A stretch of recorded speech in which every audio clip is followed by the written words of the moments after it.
I'm back.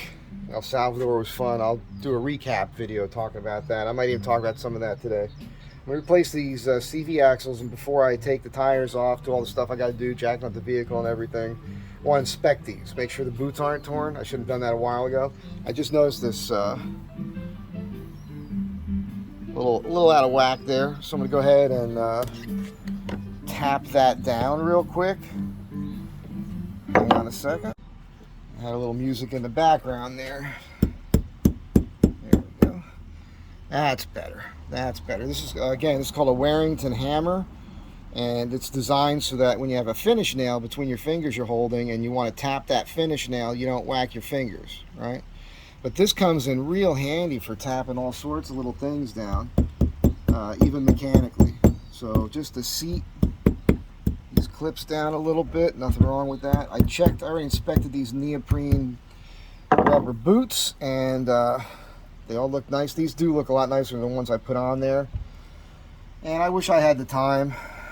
I almost want to paint this, because this always gets a little rusty right here, this end.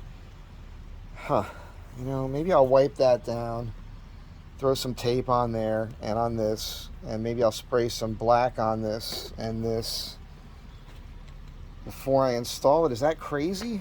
Is that, I mean, I don't know how much time I have today. It's just before noon.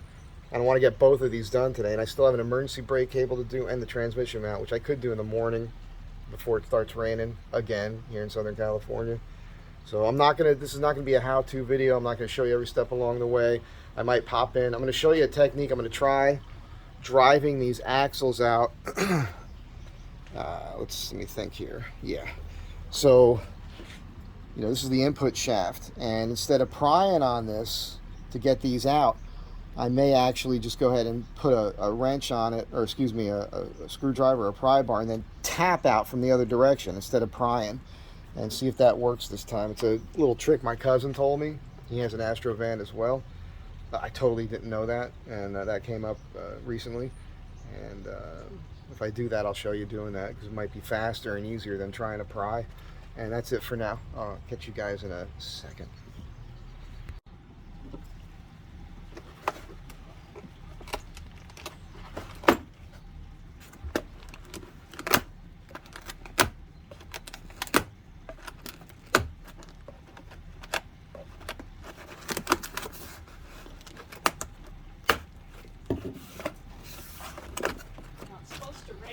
Maybe Tuesday.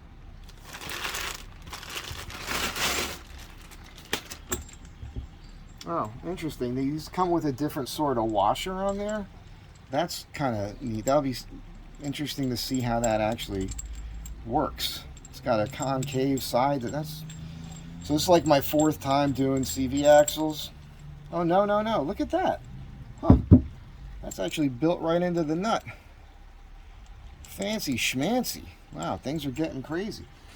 I want to say that on these axles, on Rock Auto, they have different versions from different companies. And a lot of the time when I look at these things, I notice that they are remanufactured. So they're using old parts and some new parts and all that. This was the only set that I saw that is labeled as 100% new. Everything on this is supposedly new.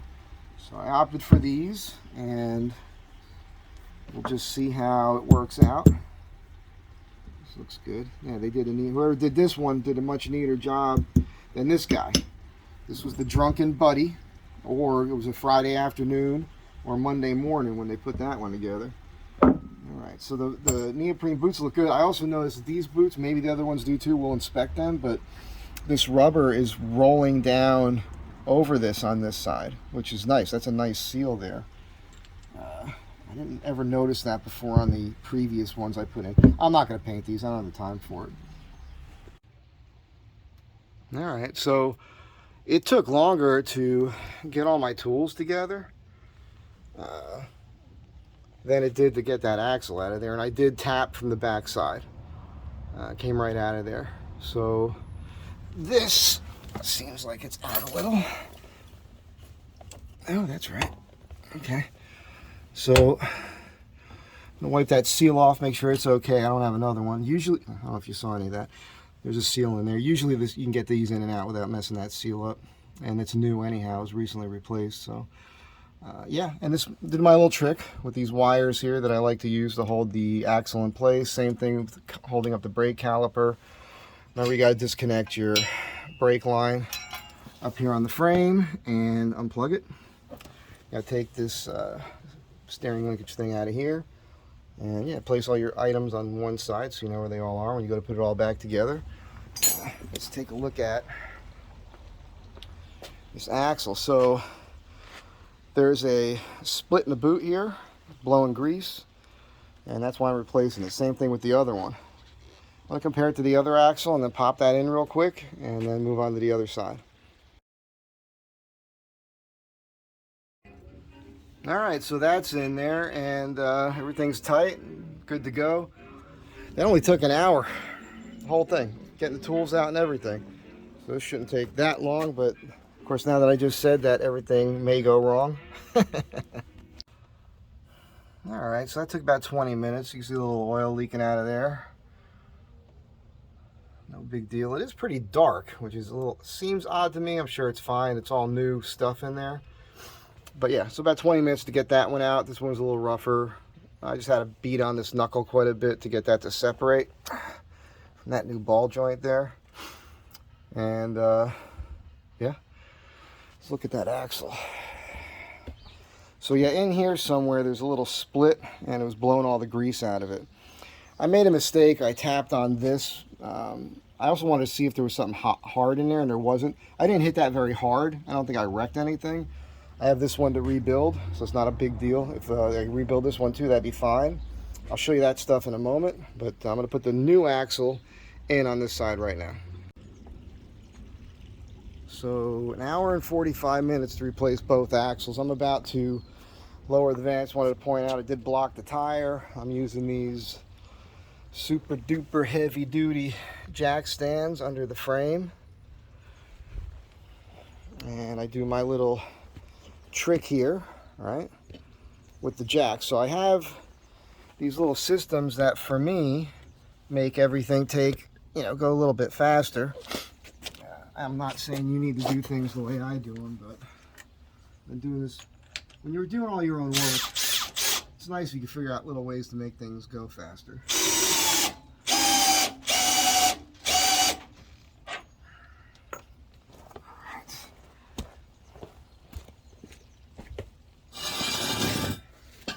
I love this jack system. Some people would scoff at it, but it's a 2-ton jack system. I'm going to go up here more.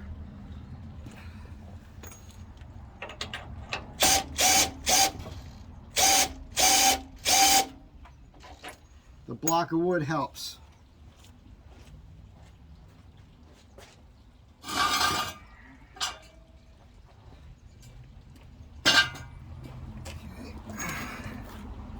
So I'm not fully maxed out here, but I just found that this height is perfect. So in the van I'm carrying both this block and this.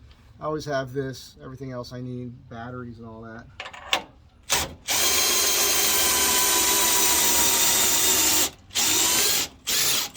I also found that going off center to the driver's side a bit to place this jack is good. When the truck goes up, it'll be slightly kind of lean into the passenger side, but it's just better. If I go to the passenger side, if I go dead center or more to the passenger side, it ends up wanting to pull the jack to that direction. And yeah, I think the engine's just more on that side or something. Okay. So yeah, again, well, it was an hour and 40 minutes, hour and 45 minutes when I started this video, this little last section here. So we can call this 2 hours. I still have to clean up the tools, but of course I'm not putting the tools away because the emergency brake is next. Emergency brake cable, and then maybe I'll get the transmission mount done too. There's no water here. I had a little bottle of water and I just drank it all up and I'm like parched, man, parched. And I gotta tell you, this trip to El Salvador took a lot out of me too. I have not had a drink since I've been back. because I drank enough on that trip to last me a while. All right. Boy. Wow. I am still recovering from that. Knock this block out of here.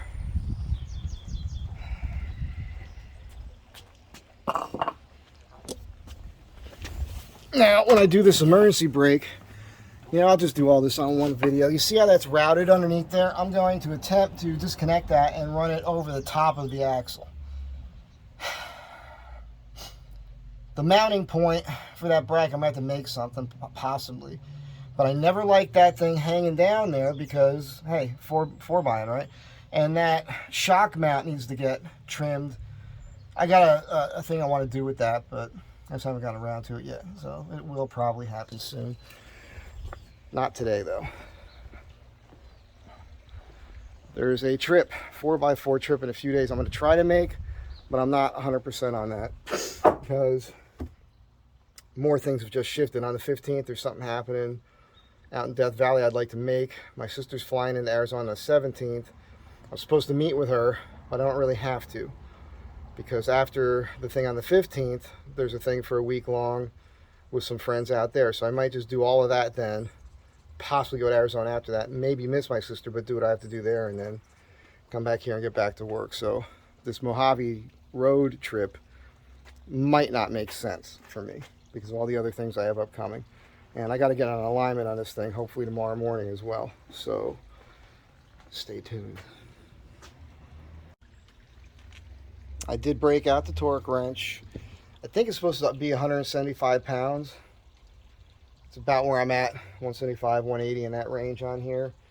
I used the impact driver to put those center nuts on, but I didn't, go crazy. I got about an eighth of a crank where I felt the nut turning before I hit the click on the passenger side. And I actually had it on a little loose on this side, so I just did the whole thing with the torque wrench. And always remember, and thanks for the tip, whoever told me that before, but always remember to back that back down to 0 before you put your torque wrench away. I do keep the torque wrench in the van, just so I can do this job on the road. Alright, I just wanted to show this to you people. These are the new CV axle boots. These are designed to, you can see, these are designed to slip completely over the CV. That's how pliable this neoprene is. I don't know if you could tell by looking at this, but this does look more like a rubber to me. I don't know. I mean, it was cracked. I don't know how the heck that happens. They were brand new. These new ones, these replacements, are really neat because if you look, oh boy, I hate doing everything with one hand. Ugh. Hang on, it's a disaster. Let's see what we got here, so you can see on camera. Super Pro. Comes with grease, and the boots themselves, come on, are gray. Look how pretty. You know what's neat about that? What's neat about that is if you get a leak, you can see it. Doesn't that make sense? Don't you think all the boots should be that color? Yeah, I think so. So, yeah, the only thing was these clamps it comes with are not the clamps that you see on the boots I just put in there. Which was a bummer because I went and I found this, which is designed to use with the same clamps you see on the axles I just put in. I believe that's what's on these as well. It is not. Yeah, it is, something like that. So what I did was I bought a whole bunch of these. And these will work with this. And they are actually what's on these axles. See that? See that there? So I'll be able to pull these boots off. I'm going to pull the whole axle apart actually, re-grease the whole thing. Each boot comes with the proper grease. They are inside outside specific, so you have to be careful about that. And yeah, come with instructions and everything, as if I would read that. But yeah, just wanted to show that off. So now I have to put all that away, and I have to find, because I don't remember where I put it, the emergency brake cable and the transmission mount. I think it's up on the shelf here with all the other parts I got sitting around. Let me get to that. By the way, do people collect these Rock Auto magnets? I've got to have 20 or more of these things. They're just covering up my refrigerator. There's a bunch of them on the inside of the van. These are gonna be like, are these like baseball cards? These are gonna be worth like a fortune someday. Because if they are, I got at least 3 of one specific car I'm willing to trade. Ha ha ha. I think they got an Astro Van. All right, it's 2 hours later. I got the old emergency brake cable out, and I got it hooked up at the front. There's plenty of slack. You'll see it hanging here, all underneath there. The reason that's like that is because I was trying to give myself enough room here to get the thing hooked up, but I can't get it to work. So I got to bring it in for an alignment, and when I do that, I'll have him run this through. It's got to hook up on that little thing up there, but I don't know. I'll show it to you. I got it run up here right now. You can see the end of it right up in there, maybe. I don't know. I ran the cable up here because I'm going to run it around the shock above the axle and in. I'm hoping the pros could just probably take down 5 minutes to do that, but getting all that out took the longest amount of time. I also removed the spare again, and you'll notice I don't have that contraption here anymore. Turns out by putting the strap here, it actually holds it in a better spot, so I still have the space between the tire and the shock, which was the reason I had put it there in the first place. So now it's actually tighter, and I think when I was hearing some clunking in the back here, that's what it was this tire was wobbling. And then the other thing I had to do was replace the transmission mount. So I think I got salt water in my head still from El Salvador. So you'll see this is cracked here. That line right here, going on all 3 of those, that's all busted up. Issue was here, I had to elongate these bottom holes in the plate that carries the factory transmission mount, because when I made that riser for it and everything, that was all done when we had the brackets wrong. So that was a major fiasco. Metal filings all over that get in your hands and stab you. So I've got a bunch of metal, splinters in my body. That was fun. But that's all done. So I noticed I got a little weeping from that bolt there. I got to cinch that down, I guess. You got to get underneath here from time to time, just tighten things up. But yeah, 2 hours to do the front axles, no big deal. This stuff here, it is what it is. I wish I could have just knocked that brake cable out, but it's okay because my camber's a little out. Now that I got this thing set with the new axles, I could bring it in. I didn't want to get the alignment done and then do the axles. That just didn't seem like it would make sense to me or you, right? So I was gonna drive over right now and see if you can do it for me tomorrow morning, but I think what I'll do is just go over there tomorrow morning at 8 o'clock, be the first guy there, and see if I can get lucky. Yeah, that's what's happening, and that's the end of this video. Look at me. I am filthy. But that's why you have these coveralls, man. My favorite thing with the hands too, right? God, darn it. I'm tired. Tired. So I'm gonna go home, drive this thing, see what it feels like. Maybe you'll see me in a second.